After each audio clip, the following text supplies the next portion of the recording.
हरे कृष्णा. सर्व भक्तांचं स्वागत आहे श्रीमद भागवतमच्या कथेमध्ये. आज आपण श्रवण करूया दितीच्या उदरातनं कोणत्या दोन बाळांचा जन्म झाला.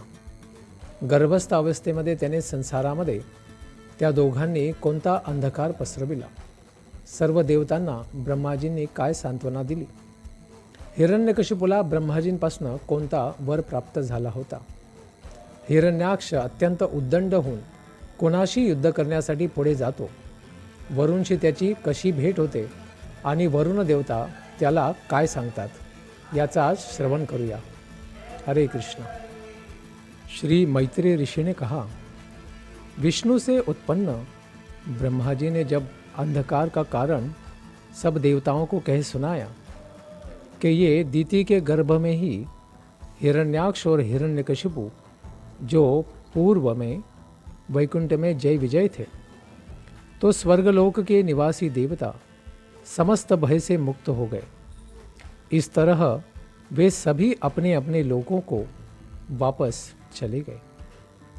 साध्वी दीति जो हिरण्याक्ष और हिरण्यकशिपु की माता है, अपने गर्भ में ही स्थित इन दोनों संतानों से देवों के प्रति उपद्रव किए जाने के लिए अत्यधिक शंकालु थी और उसके पति ने भी यही भविष्यवाणी की थी. अतः उसने 100 वर्ष के गर्भकाल के पश्चात जुड़वां इन दो पुत्रों को जन्म दिया. दोनों असुरों के जन्म के समय स्वर्गलोक, पृथ्वीलोक तथा इन दोनों के मध्य के लोकों में अनेक प्राकृतिक उपद्रव हुए जो अत्यंत भयावने एवं विस्मयपूर्ण थे. पृथ्वी पर पर्वत कांपने लगे और ऐसा प्रतीत होने लगा मानो सर्वत्र अग्नि ही अग्नि हो. उल्काओं, पुच्छल तारों तथा वज्रों के साथ साथ शनि जैसे अनेक अशुभ ग्रह भी दिखाई देने लगे. बारंबार साय साय करती तथा विशाल वृक्षों को उखाड़ती हुई अत्यंत दुस्सह्य स्पर्शी हवाएं बहने लगी. उस समय अंधड़ उनकी सेनाएं और धूल के मेघ उनकी ध्वजाएं लग रही थी. आकाश के नक्षत्रों के मेघों की घटाओं ने घेर लिया और उनमें कभी कभी बिजली चमक जाती थी, मानो जोर से वो हंस ही रही हो.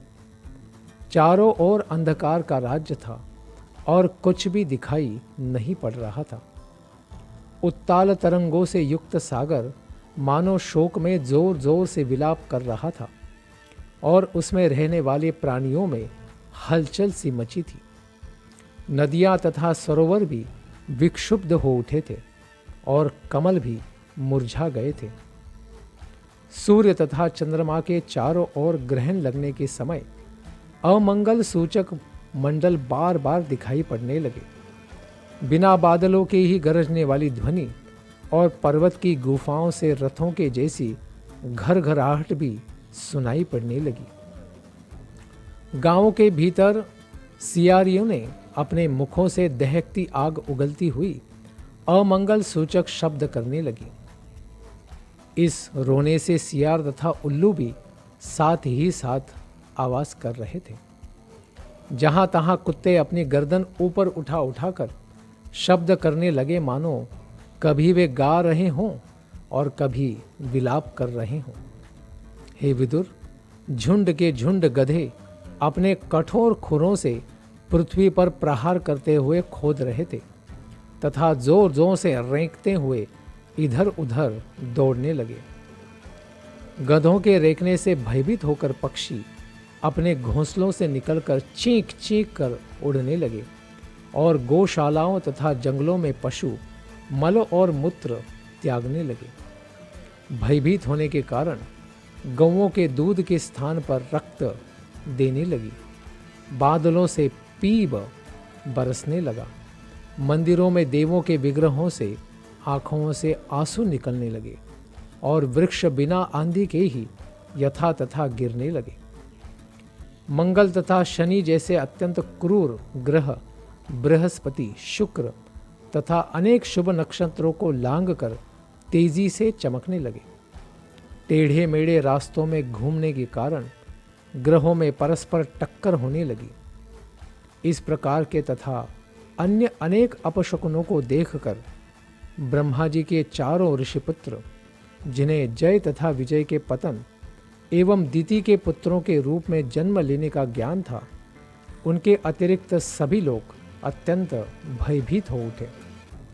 उन्हें इन उत्पातों के मर्म का पता न था और वे सोच रहे थे कि ब्रह्मांड का मानो प्रलय ही होने वाला है।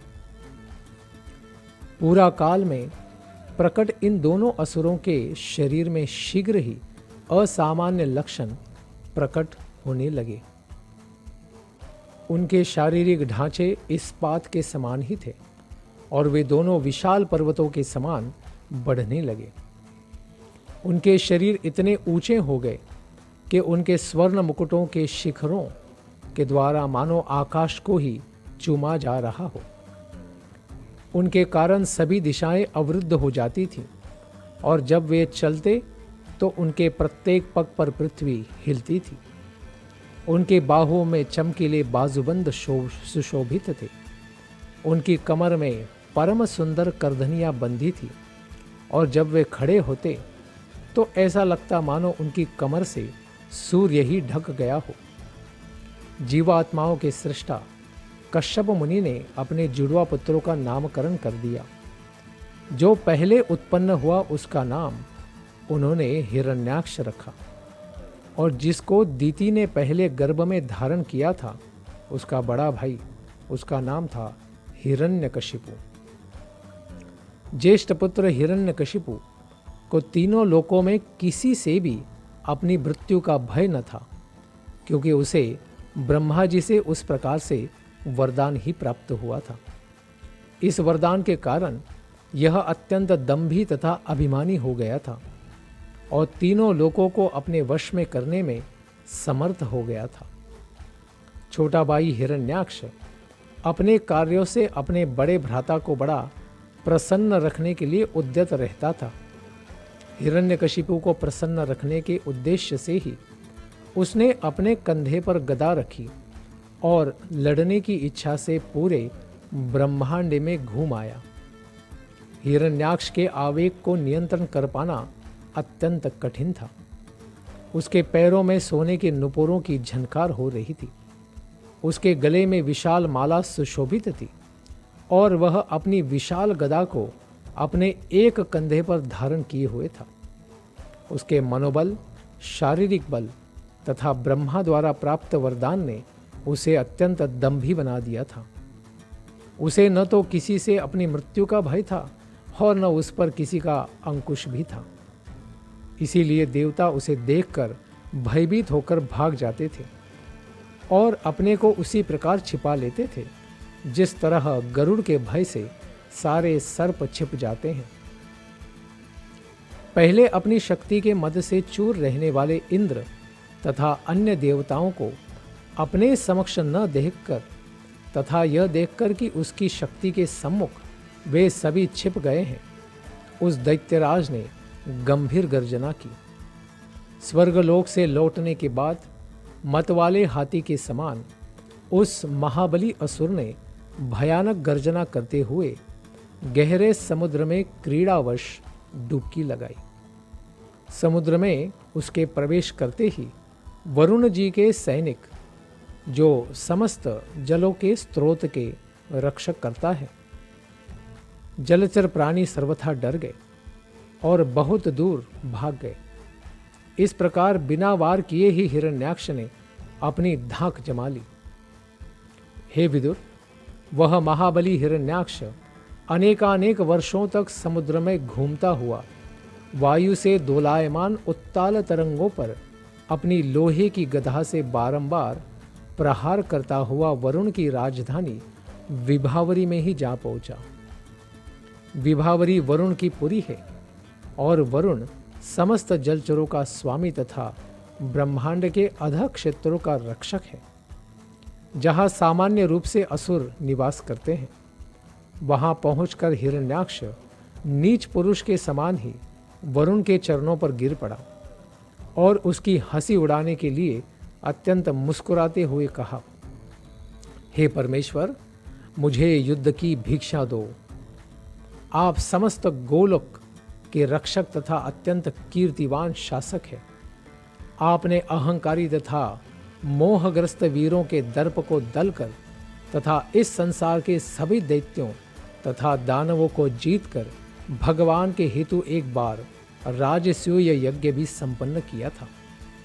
अत्यंत दंभी शत्रु के द्वारा इस प्रकार उपहास किए जाने पर जल के पूज्य स्वामी को बड़ा क्रोध आ गया, किंतु तर्क के बल पर अपना बुद्धि का उपयोग करते हुए उस क्रोध को पी गए और उन्होंने इस प्रकार कहा, हे प्रिय, युद्ध के लिए अत्यधिक बूढ़ा होने के कारण अब मैं युद्ध से दूर ही रहना चाहता हूँ।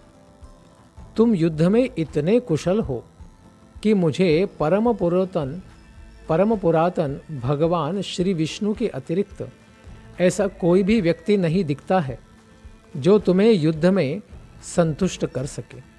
इसीलिए हे असुर श्रेष्ठ हिरण्याक्ष, तुम उन्हीं के पास जाओ जिनकी तुम्हारे जैसे योद्धाओं के द्वारा भी बढ़ाई की जाती है, क्योंकि अच्छे अच्छे योद्धाओं को उन्होंने पानी पिलाया है।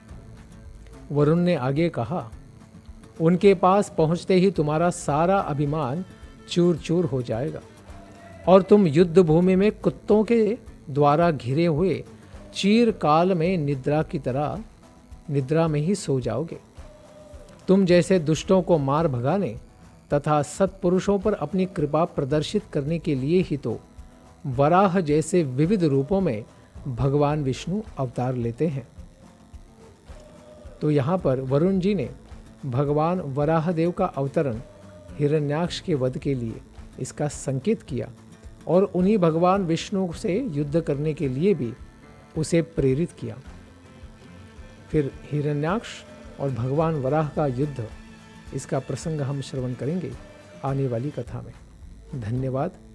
हरे कृष्ण।